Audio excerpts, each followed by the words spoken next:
Itong darating na Asian Games, yan na ang huli ni Junmar Fajardo para dito sa Gilas, Pilipinas.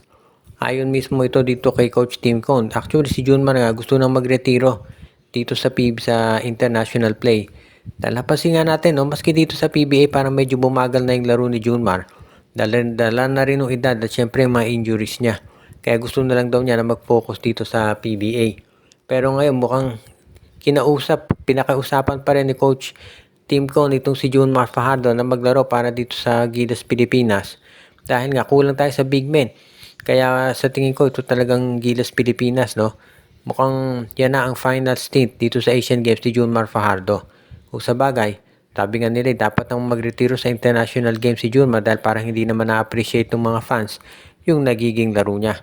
As it is, mukhang magiging isa na to dito sa sabi natin swan song dito si Junmar Fajardo. Pero ngayon, bukod dito, meron pa tayong ibang balita sa SMB at mukhang ang report daw ngayon, itong San Miguel ay tumitingin dito sa Phoenix Jewel Masters kung makakakuha daw nila itong si Tyler Teo.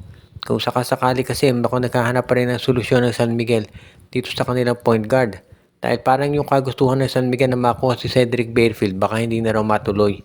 Kasi itong TNT dahil nga hindi natuloy yung pagkakuha nila kay Joshua Monson, mukhang susubukan nilang kunin si Barefield mula sa Blackwater Bossing.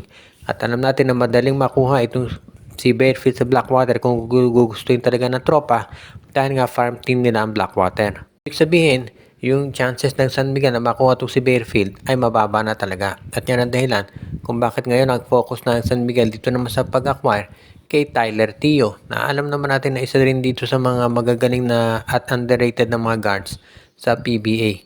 Kaya nga magandang addition niya sa San Miguel at ang pag-uusapan na lamang kung sino yung ibibigay ng San Miguel na kapalit para dito kay Tyler Teo. Napag-uusapan itong mga pagpapalit ng players, itong Terra Firma Jeep daw ay pinag-iisipan ngayon kung kukuha sila ng panibagong mga players na may sasama dito sa kanilang roster. Dahil mukhang ito raw Terra Firma seryoso na makaabot sa playoffs ngayon, no? At willing daw sila na makipag-trade. Yun nga lang ang problema. Paano makapagpapalakas ng lineup itong Terra Firma ay yung mga top players nila ay na-trade na. Yung mga magagaling nilang players ngayon na natitira, paano sila lalakas kung iti-trade nila yan, di baliwala din. Ang gusto ng Terra Firma, makakuha ng mga players na pandagdag dito sa mga core players nila ngayon. Ang problema nga, sino ang magiging trade assets nila? So yan ngayon yung problema hinahanap nitong Terra Firma Jeep. At sa tingin ko, mukhang medyo, sa totoo lang, Terra Firma rin ang may kagagawa niyan dahil nga palagi nilang tinitrade yung mga top players at assets nila.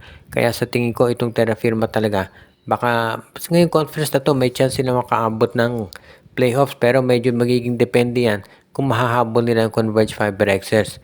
Crucial yung pagkatambak ng Terra Firma, no? Dito sa Converge, natambakan sila dyan.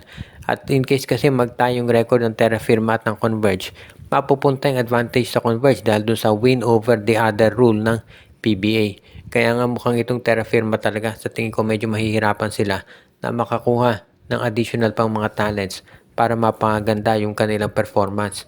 Hindi katulad nitong Blackwater, no, na in fairness medyo mas maganda yung takbo ng lineup nila. At itong Blackwater hindi tinrade so far ito si Barefield, si David at si Dalf Panopio. Hindi katulad nitong Terra Firma na halos lahat ng top talents nila pati mga draft picks ay pinamigay na. At yan ngayon yung nagiging issue dito sa Terra Firma Jeep kung bakit sila ay nag-i-struggle talaga dito sa paglalaro nila sa PBA Governors Cup. At usually, ganyan naman talaga nagiging result.